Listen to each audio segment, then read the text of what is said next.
Halo, jumpa lagi di JFA Channel, saluran YouTube nomor 1 auditor internal pemerintah Indonesia. Video ini adalah video ke-11 dari proyek JFA Progressive Learning Series, yaitu Risk Management. Pada video kali ini, kita akan membahas tentang tahap mana yang paling penting dari proses manajemen risiko.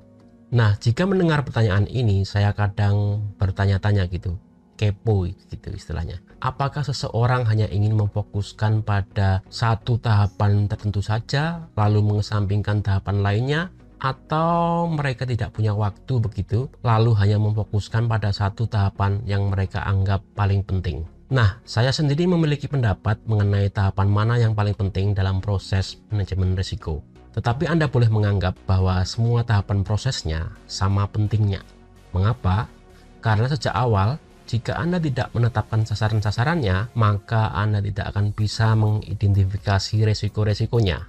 Dan jika Anda tidak mengidentifikasi resikonya, maka Anda tidak akan bisa mengelolanya. Lalu, jika Anda tidak memprioritaskannya, maka Anda akan membuang-buang waktu mengurusi resiko-resiko kecil yang remeh dan melupakan resiko-resiko besarnya. Jadi tahap menetapkan sasaran, mengidentifikasi resiko, dan memprioritaskan resikonya itu sama pentingnya. Kemudian tahap merespon resikonya. Jika Anda tidak melakukan apapun, maka tak akan ada hal yang berubah. Kondisinya akan tetap sama. Jika Anda tidak melaporkannya ke orang lain, maka tak akan ada orang lain yang tahu. Jika Anda tidak mereview resikonya, yaitu paparan resikonya, maka cepat atau lambat akan kadaluarsa atau tidak up to date lagi. Jadi masing-masing tahapannya itu sama pentingnya. Namun begini persoalannya. Dalam manajemen risiko sebenarnya ada satu tahapan di mana Anda di situ benar-benar mengelola resikonya. Tahapan yang manakah itu? Pada tahap penetapan sasaran, Anda tahu sasaran mana yang terancam oleh resikonya. Kemudian pada tahap identifikasi resiko, Anda tahu apa resikonya. Tetapi sampai di kedua tahapan itu, Anda belum mengelola resikonya. Lalu pada tahap penilaian resiko atau pemprioritasan resiko, Anda hanya tahu resiko mana yang paling besar dan penting. Tetapi di tahap itu, Anda masih belum mengelola resikonya. Lalu pada tahap merencanakan responnya, Anda memutuskan apa yang akan Anda kerjakan, tetapi sampai tahap itu, lagi-lagi Anda masih belum mengelola apapun. Nah, pada tahap menerapkan respon resikonya, disitulah Anda baru benar-benar mengelola resikonya. Bagaimana dengan tahap pelaporan?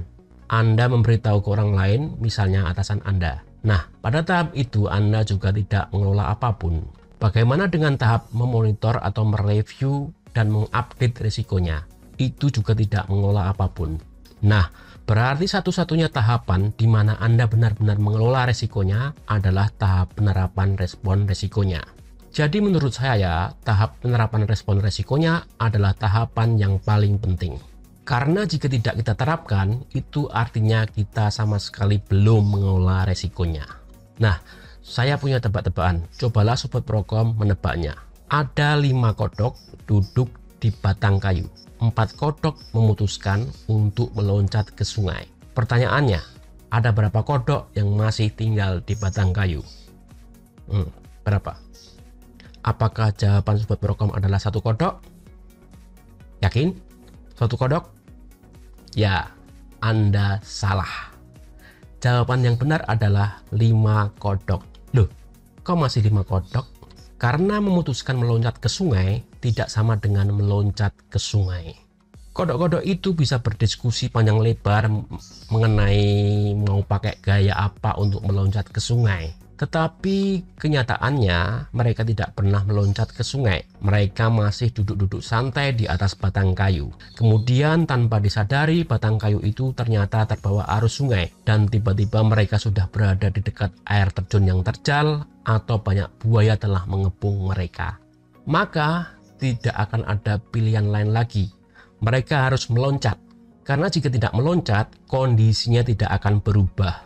Nah, seluruh tahapan proses manajemen risiko, mulai dari tahap awal hingga tahap perencanaan responnya, adalah merupakan mekanisme pengambilan keputusan. Setelah tahu apa resikonya, mana yang paling besar, apa yang bisa dikerjakan, kita lalu membuat keputusan tentang bagaimana cara meresponnya.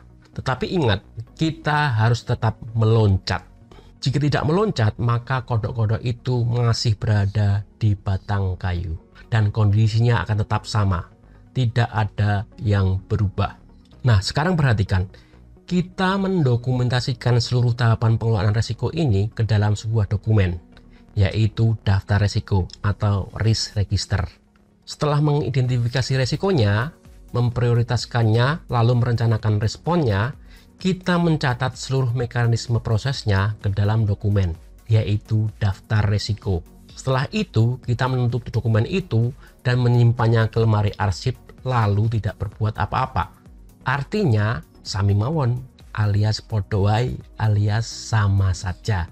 Tidak ada perubahan apapun yang terjadi. Kemudian 1 atau 3 bulan kemudian tibalah waktunya untuk mereview resikonya. Cepat-cepat kita segera mengambil daftar risikonya dari lemari arsip, sedikit meniupnya karena berdebu begitu. Kita ingin mengetahui apa yang terjadi. Lalu kita bilang, oh tidak terjadi apa-apa kok, situasinya aman-aman saja. Ah, apa benar begitu? Tentu saja tidak, selalu ada hal yang berubah. Sebagian risikonya mungkin saja sedang terjadi atau bahkan sudah berlalu. Ancaman-ancamannya berubah menjadi masalah-masalah, sementara peluangnya terlewatkan. Dan kita hanya mendokumentasikan kegagalan-kegagalan yang kita alami dengan mencatatnya ke dalam daftar resiko. Apa yang kita perkirakan terjadi ternyata benar terjadi, tetapi sayangnya kita tidak melakukan apapun. Lalu, apa manfaatnya? Nah, artinya kita harus menerapkan responnya. Kodok harus meloncat. Jadi menurut saya inilah tahapan paling penting dalam manajemen risiko. Artinya sungguh-sungguh menerapkan respon resikonya. Sampai di sini jelas? Oke, cukup sampai di sini dulu video kita kali ini. Sampai jumpa di video berikutnya. Jangan lupa klik like, subscribe, dan bunyikan loncengnya. Jayalah terus auditor internal pemerintah Indonesia. Salam Prokom.